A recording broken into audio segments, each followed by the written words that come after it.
एक वक्त था जब किसी मर्द की घर की औरतों को दूसरे मर्द देखते थे तो उन मर्दों को गुस्सा आ जाता था। अपनी बीवी, अपनी बहन, अपनी बेटी के लिए गैरत रखते थे। आज क्या हो रहा है? आज मर्द अपनी बीवियों, बेटियों और माओ तक को अपनी सोशल मीडिया के चैनल पर एक प्रोडक्ट बना के पेश करके कमाई का जरिया बना लिया।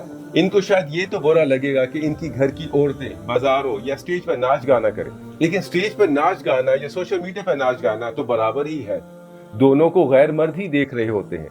जब मर्द अपनी औरतों को स्टेज या बाजार में खड़ा नहीं कर सकता तो सोशल मीडिया पर क्यों?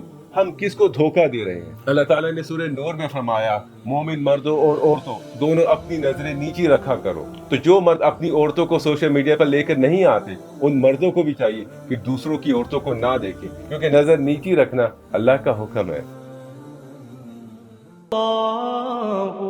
अल्लाह